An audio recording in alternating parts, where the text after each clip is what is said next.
Hello, Internet. It's Carl down here at Seven Hills, and we have Brian, Mr. Z, our brewmaster. We're hanging out. What are we drinking, Brian? Hefeweizen. Call it It's Bananas or $ It's Bananas or Shit's Bananas if you like. It's America. Call it whatever you want. Shit's in PG-13 movies a lot, so I think it's fine. Right? Yeah. Perfect. So I've been pretty stoked about this. I think a lot of other people have been waiting to drink this for a while. We just released it, last weekend or 2 weekends ago? Yeah, that sounds right. It's about a week ago. Yeah, it was about a week ago. Officially a week ago. So, Right. Yeah. So what made you want to do this beer? I've been wanting to do a Hefe on the scale for a long time. It's just a brewery the size and where we're at. Patience is the game. So time came up for a summer seasonal. I couldn't think of any other one that I wanted to do than this guy. Perfect summer treat. I think so. This is a kind of a base foundation for some future beers we want to utilize with this particular yeast strain. So like in the future, I would foresee kind of building up the ABV to pick up a little bit more banana flavor and doing strawberry banana, possibly even tossing just a scotch of lactose in there to sweeten it up and kind of create a little bit of a creaminess for like maybe a strawberry banana smoothie. Maybe put it on nitro, kind of give it a little bit of that creaminess. And then let's see, closer in the future, we're looking at using this as a base beer for banana bread this winter. Nice. Now, is that banana bread going to be like a stout or a sour or just still? It's got darker components. It's going to come out. Think of it kind of like taking this and putting some nut brown ale characteristics into it. Gotcha. And then I know a guy that knows a guy that stole some pecans, so maybe we'll get some pecans in there. They didn't really steal the pecans; we just got a line on them. So it sounds cooler if you steal them, though. Like, ooh, these guys are badass. Is this a 79? It's not even out yet. I know a guy that knows a guy that stole some shit. Right.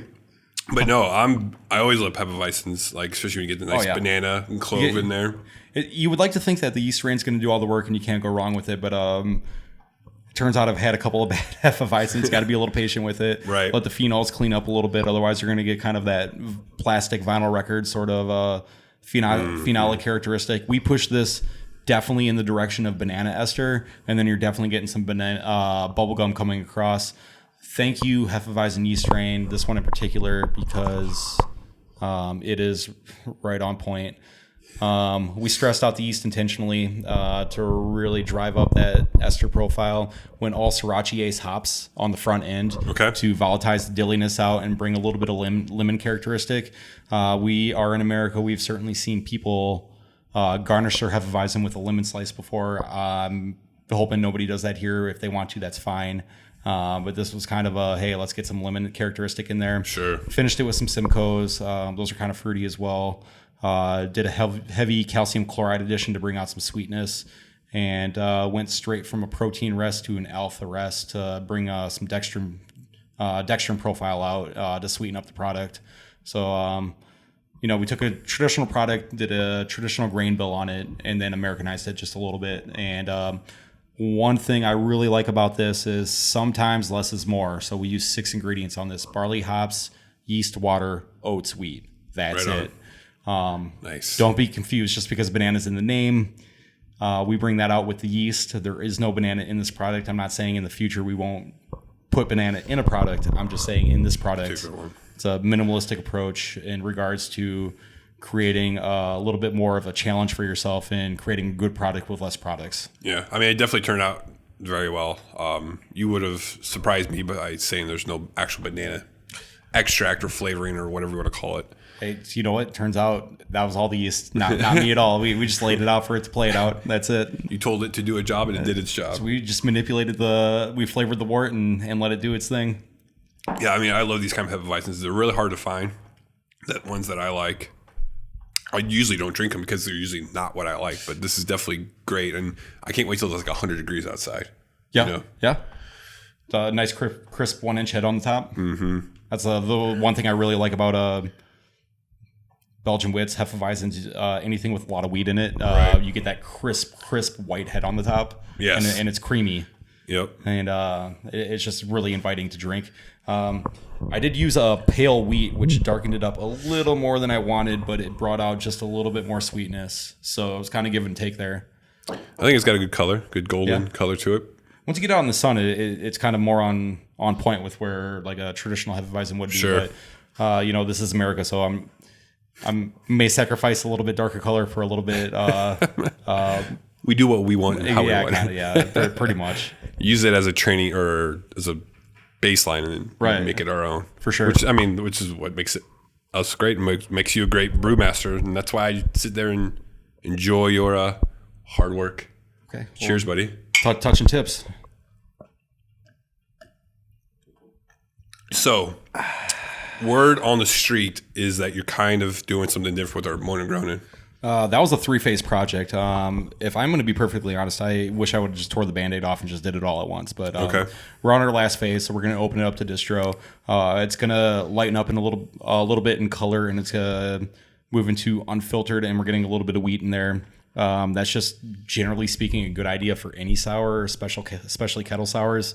Get some wheat in there. You're going to build the protein load. You're going to diversify the nutrient load for the bacteria. Specifically the amino acids.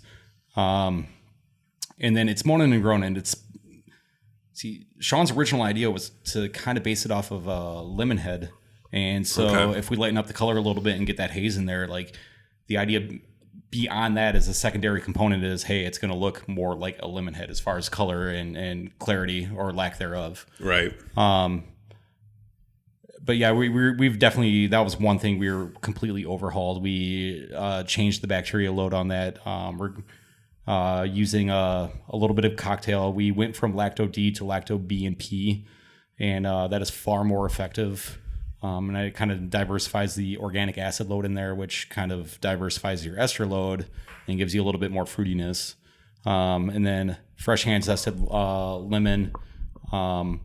We eliminated the lemongrass and just went heavier on the lemon zest. Okay.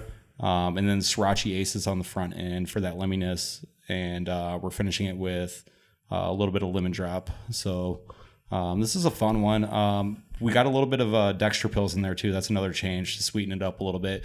I look at kettle sour, a lot of kettle sours like candied beers, right? So you want, if you like sour candy, like a good kettle sour, right?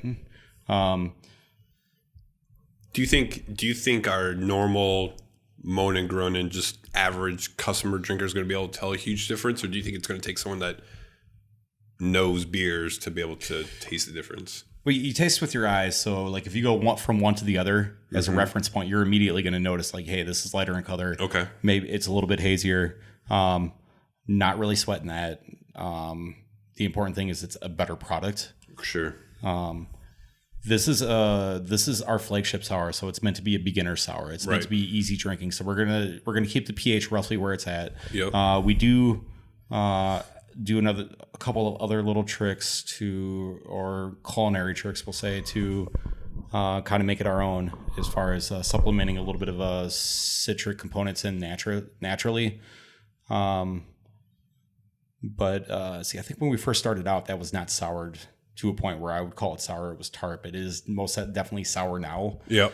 We will do a seasonal kettle sour coming up this summer, and we will drop the pH on that aggressively. Nice. This guy right here, though, like, it's our flagship. We want it friendly to everybody. We'll call it a beginner sour. Yep. So we'll keep it right around that like 3-6 range. Yeah, I know when people ask me how sour it is, I go, if you base it off 1 to 10, it's a 3. Like it's it's just it's just very easy going. If it's your first introduction to a sour beer, it's a good way to get into it. That's perfect. Absolutely. That's exactly how it, Yeah. And then, I love the sours ones where it smacks you right across the face and sucks your face right off, It kind of kicks you in the teeth a little bit. Yeah. Yeah. It's always a good time. And then there's a time and place for that. And that time and place is for an upcoming seasonal kettle sour with pink guava we're going to be doing. So keep an eye out for that. Yeah. That'd be good. That will be good. That will be. Always good. Always sours. Like if we just did sours, I'd be the happiest boy alive. But unfortunately, not everyone's like that. But it's all right. So patience, my young Padawan. We got our barrel aged sour game rolling right now. We got some fun stuff in there.